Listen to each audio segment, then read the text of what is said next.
श्री स्वामी समर्थ. जय जय स्वामी समर्थ. नमस्कार. आज आपण बनवणार आहोत सात्विक भोजन. सात्विक भोजन हे जेव्हा बनवतात आपण श्री गुरुचरित्र पारायणला बसतो त्यावेळी नेमकं आपल्याला कळत नाही आहे काय खावं आणि काय खाऊ नये. तर आपण कोणती पण एक भाजी बिना कांदा लसणाची मसाल्याची न करता साधी आणि सिंपल बनवायची तर आपण सात्विक भोजन म्हणतो आहे. तर आज मी पालकाची भाजी बनवून दाखवणार आहे तुम्हाला. मी एक गड्डा पालक घेतलेला आहे. एरवी तुम्हाला बनवायची असली तुम्ही त्यात चुकाही टाकू शकता. एक भिजवलेली चना डाळ घेतली, थोडंसं पीठ, चना डाळीचं थोडं पीठ, थोडीशी हळद, हे थोड्या मिरच्या, मीठ आणि तेल फोडणीसाठी. तर मी आता काय करणार आहे, हा पालक आणि हे मिरच्या मी इथे अगोदरच कढईमध्ये पाणी ठेवलेलं आहे. त्यामध्ये आपण हे करून घेऊया, पालक वाफून घेऊया. त्यातच ही डाळ टाकून द्यायची.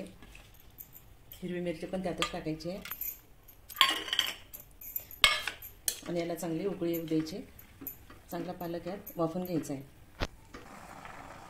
ही भाजी आता याशी वाफून घेतली आहे आपण. गॅस बंद करूया. आता ही भाजी आपण वाफून घेतलेली ही रवेने अशी हटून घ्यायची आहे.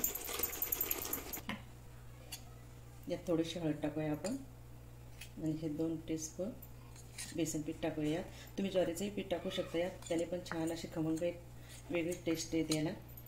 आणि परत या रवीने आपण याला घोटून घेऊया. आता यात चवीनुसार मीठ टाकूया आपण.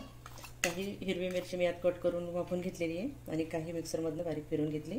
इथे मी कढईमध्ये तेल तापत ठेवलेलं होतं. तेल गरम झालेलं आहे आपलं. यात थोडीशी मोहरी टाकूया आपण, थोडी जिरं टाकूया आणि हे मिक्सरमधनं फिरवलेली मिरची पण आपण यात टाकून देऊया.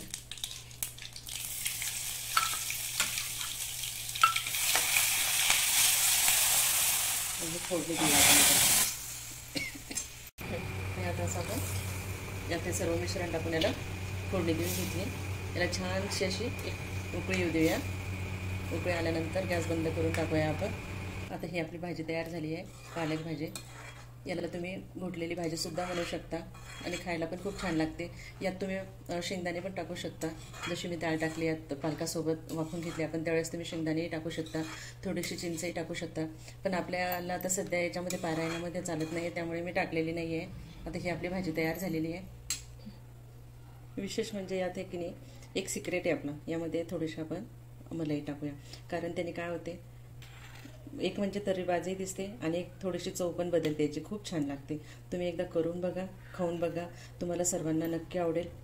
ही अशी आपली घोटलेली पालकाची भाजी तयार झालेली आहे. श्री स्वामी समर्थ. जय जय स्वामी समर्थ.